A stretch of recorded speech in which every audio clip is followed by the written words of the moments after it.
Et sans appel. Non. Mesdames et messieurs, membres du jury, contradicteurs irresponsables, très cher public,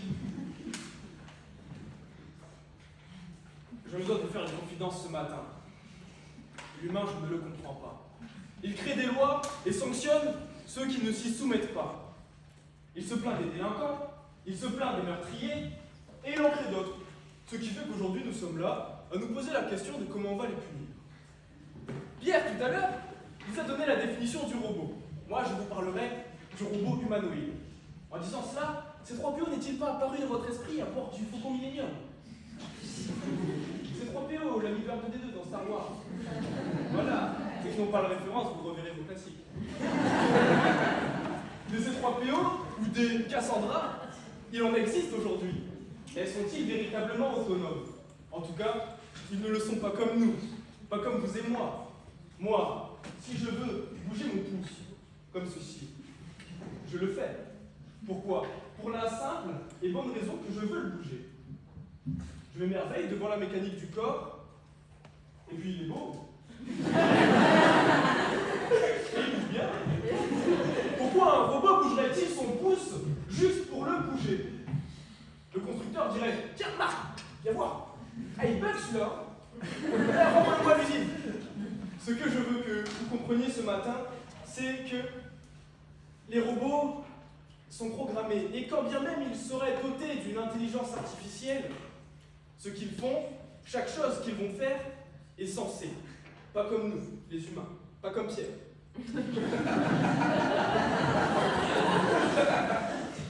Alors, peut-être...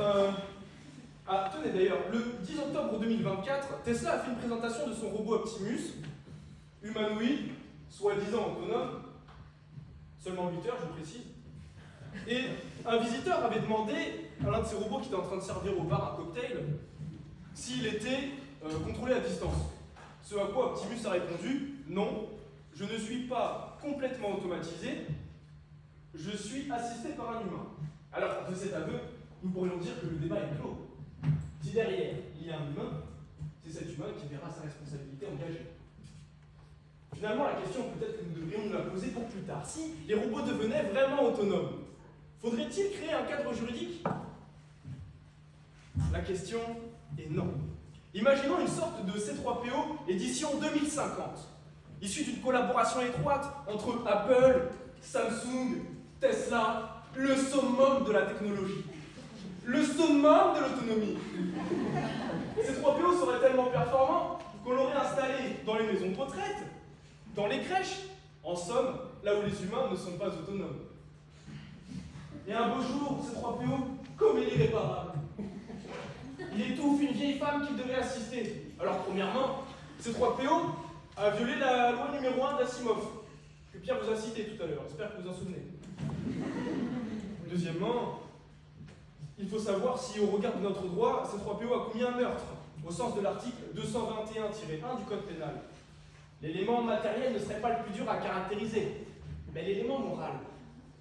L'élément moral, on parle de robots autonomes.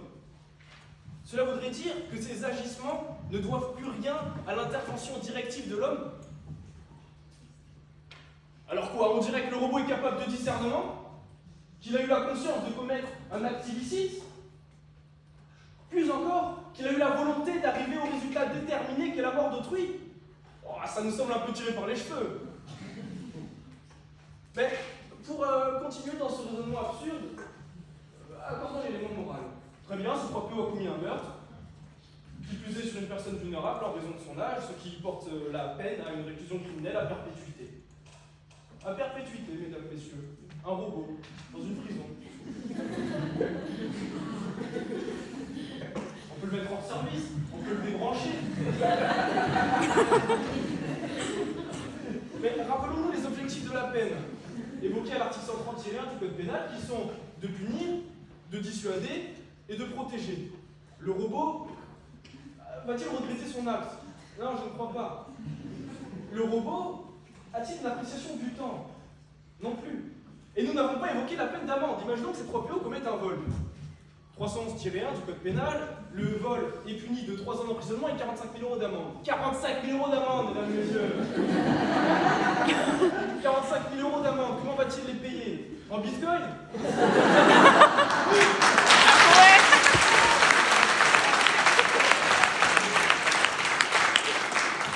Moi-même qui ai un patrimoine, je n'ai pas encore 45 000 €.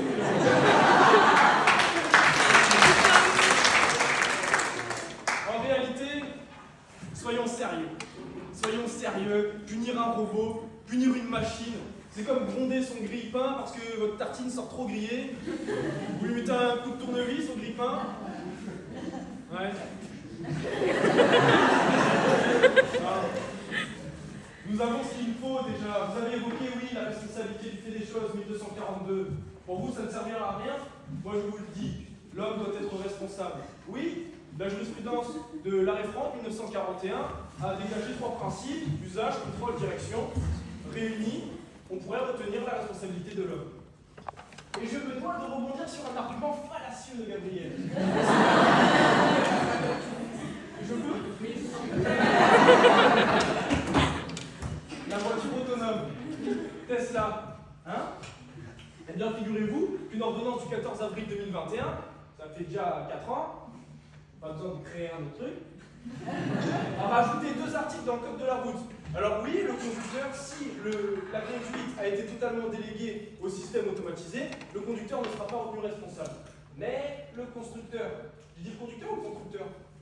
Conducteur, voilà, tout est bien. Le constructeur, lui, pourra avoir sa responsabilité engagée. Alors, quel juridique? Ça n'est pas nécessaire. Mesdames, messieurs, n'inventons pas de droit de robot alors que nous avons déjà tout ce qu'il nous faut. L'homme doit assumer et la loi a déjà tranché.